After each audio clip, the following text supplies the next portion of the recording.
Alright guys, today's video is all about jump starting. My car here, this Eunos here, is dead flat. It got delivered here last week, let it sit there for a few days.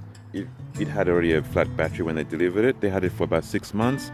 They delivered it, dropped it off here, battery was flat, so what I'm going to do is do some jump starting with the jumper cable there, and I'm going to use my Mercedes-Benz to do that. So if you're interested in figuring out or learning how to jumpstart a vehicle using another vehicle, then this is your video today. I will be using a jumper cable here, and this particular jumper cable it's quite a thick cable actually. It's a heavy duty cable. It's got little instructions here that help you actually connect your vehicle in the correct way, but I'm not going to use that because I know what I'm doing. So what I'm going to do is I'm going to put this camera somewhere where you can see me, and I'm going to connect it to the battery right there. I'll put my video camera right about here, and hopefully you can see what I'm doing. The main thing is to make sure you can see where the positive and the negatives are. Okay. Find out where the negative and positive are on your battery posts, and I'll be doing that with that one over there. I'll actually do that now with you. Right here on the top of the battery, you got negative right there. It's like a minus symbol. Over here you got positive. It's like a plus symbol right here, right there, positive. Now, one thing to remember with battery circuits in a vehicle is that the ground of the vehicle, or this terminal, the negative, is also called the ground, because all the metallic parts of the car, say for like the engine, it's all connected to this terminal or this wiring. The black wires are somehow in the system, they all end up at the engine. So the metal engine block is negatively grounded, or it's a negative part of the car as well, of the circuit. The positive here is not connected directly to the engine block or the engine part of the circuit of the body of the engine, not at all. So do not for any reason connect the red one directly to the engine, or the red one to the negative. Do not connect them. Right now it's not connected to anything, so it's quite safe. So the key is to know what to do. What is the thing to do? The safest thing to do is to connect the I'll just fix up these cables right here. Make sure you put that somewhere safe, like on the ground if you're by yourself. If you're with somebody who can help you to make sure that these cables are in a safe place, make sure you get that person to hold one side of the connection. See, right here you got, luckily it actually tells you what to do right there, number 2, and right here is number 1. So the number one cable, remember, that is not touching any part of the body or any part of the car, even the plastic. You gotta be very, very careful, otherwise you will receive a very nasty burn, and you will actually see a very big spark. It's actually quite a scary experience when it does happen. So there we go, I've done that connection there. That's connected. That's number 1, and number 2 here connects directly to to positive. See, positive there, positive there. So now the key is to find positive on this engine, right on this battery. What is positive on this battery? I will. Oh boy. Oh, sorry, I got a bit of dirt in my mouth there. What is positive on this battery? Right here it says, it's got a little minus symbol, and actually see right there, there's a positive symbol, so I know this one's positive, so it's going to be red. And sometimes it's given away by signs like red cables connected to it. But be very, very careful. Do not assume anything unless you've done the checks. Now this side here, number 2. Oh, it's not stretching far enough. What's going on? I'm tangled up over here. Alright, here we go. Number 2, right there. See there? It's connected. Sorry guys, I'm really having difficulty here with technical difficulty. I've got this material hanging down. For some reason I keep catching it with my head. I need to take that off. It's coming down bad. Oh, it's ruining my video. So now number 2 is connected there. Now the next thing is to connect these right here. See that one there? Ground or negative. It can be connected to anything. You can connect it directly to the ground right here, to the negative right there. And if you cannot access that, I will show you where else you could connect it. On this side of the vehicle. That ground there, it's connected just on the edge. Very difficult, but find a way. If you trace that cable there, it actually comes down to here. So I could have directly connected it here because it's actually easier to reach. And if you cannot do that, you can always reach out to here, the metal part of the engine. Remember, once again, the negative on the battery is connected directly to the engine part of the body of the engine. Any metal part here, anywhere that you can see clean metal down there, and many other places. Over there where it's metal, that loop there, the ring, the hole in the metal there, you can connect it to that. Some suspension parts like here, sometimes they're grounded enough for you to use. Now here, number 4 right there. So this is a very helpful kind of cable. It's got diagrams to help you if you ever forget. So you know what I should do? I should start selling these cables because they're quite helpful. Right now, instead, don't connect it directly to the battery. That's the last place you want to connect it. If you cannot reach anything else, you can connect it directly there, and most of the time nothing will happen. But with this one, negative, it's best to connect it to the engine. Oh, there we go. See that? See what I've done? It's connected to the metal part of the engine. So that is the same as connecting it directly to this, right?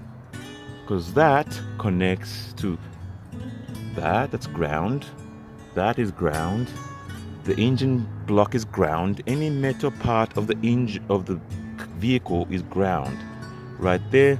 But try to connect it somewhere close to the battery. You could even go down here, right here. That's metal. That's ground. Most likely it's ground because it's a metal part of the engine that's connected to the engine. Now you might ask, why would I not want to connect that ground or that negative directly to this wire right here to the battery? Because I did it over that side, correct? Well, in theory, it's the same thing. You could do that if you really need to. When you're desperate for a connection and you cannot find anywhere good to connect it, in some situation it's possible, it's very hard not to find one. Now I'll just explain. It's real simple. The reason why you don't want to connect that ground directly to here, it's very basic thing. This battery, it's got warnings. If you read these warnings, all these warnings here, somewhere, I haven't read this battery, but I just know because I've read and I've done this before. These batteries are explosive because they got chemicals in there. They got acids in there. They got voltage power in there.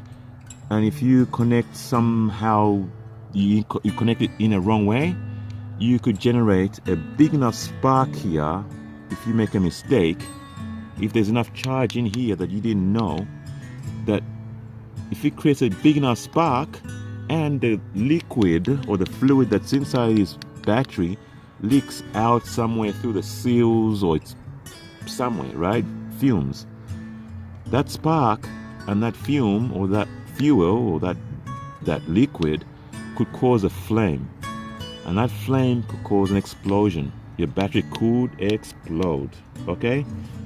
Don't be scared though, because it doesn't happen often.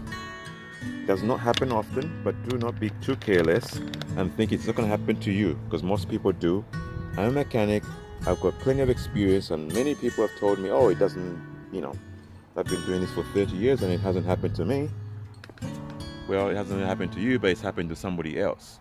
So don't make a bad habit, and don't teach bad habits to other people to do the same. Okay, so I'm showing you the correct way to do it, so that in some case it could happen that the battery could explode, especially if the battery is faulty, and that can be a possibility. The battery's going flat. Why? You don't know what the reason.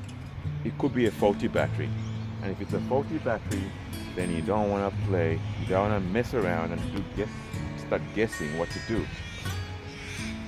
Now that we've got these things connected and we've covered the safeties of why and why not, the next stage would be to start the vehicles, because if you've noticed, that car here is fully charged, the battery is fully charged. I've warmed it up before, so make sure it's warmed up. This one is a dead battery. It's the flat battery. It's not dead. This battery is actually quite new. I bought it not in just months, a year ago. This battery here is fully charged. The reason why you want to start the connection procedure, you want to do this with the car, or both cars are not running. So don't start any of these cars until you've finished connecting all the connections. Okay, so now the next thing to do is to start the car that's fully charged. Give that a good start, and I'll do that now. I will try and follow all the procedures that I can remember and that I know. Here we go. I've got my battery here. It's my ignition key, sorry. Start that vehicle. Okay, let it run a little bit. Depending on your condition of the engine, let it run a little bit. So I've got plenty of power there. It's healthy. It might be a good idea just to let it run a few seconds, maybe even 10 to 15 seconds or even longer. But I know this car is warmed up already, so this battery is fully charged. I don't need to worry about letting it warm up. If the car's been sitting for a long time, you maybe give it 5 minutes. Just let it run for 5 minutes before you attempt to start the other vehicle. And if that vehicle over there is dead flat, like super dead, you might want to just run this car with the connections all connected, right? Let it run 5-10 minutes. Just let it sit there running. And what it's actually doing is putting a charge. The alternator is charging this battery, but this battery is already full. Now the excess charge is going into that car that's got the flat battery. So that battery over there will get charged enough that after some time we can attempt to start that vehicle. It will start much easier. If the battery is not too flat in that car, we can start it right away and it'll be just fine. So now the next thing to do is, if you just got basic cables, like, the best thing to do is, or advice to do, is to actually put your lights on to full beam on the car that's got the full battery. And what it's actually going to do is create a safety barrier between this car and that car. And the theory is that if you do a jump start on a dead battery, like say if this battery was dead and not in good condition, this is a good battery, it's in good condition, it's just flat. If this battery was dead, as in faulty dead, and you're trying to jumpstart these two vehicles, when this car starts up, it could potentially put or send an excess charge back into this battery and cause this system over into this car to be overcharged, or what we call a power surge. This power could surge and blow out either some fuses, or even the ECU might get damaged. And that's why some people are scared to give you a jump start if you're broken down at the parking lot at the shopping center. A lot of people, especially the older people that know about jump starting a car, may not give you a jump start because you could potentially blow your ECU in this car. You could fry that. And what these lights do is pretty much helps take away or reduce the amount of power surge that can be sent back into this vehicle. It uses it up in the lights. It's sort of like it dampens it up. It dampens the shock that you might put into that system. Now on this side, whoop-de-doo, look at that.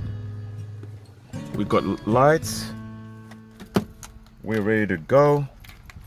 I will give this a start. Well, make sure everything's switched off. What do you call that there? The fan is switched off. There you go. And we've got ignition, guys. That's how you do a jump start on your vehicle. Now the thing is to let it run 5 minutes maybe before you disconnect those power cables. Or if you, depending on how bad your battery is or how flat it was, you can pretty much disconnect it. Maybe give it a minute or so, then disconnect it. Alright guys, that's enough for me. Welcome back on Car Talks. See you next time. Bye.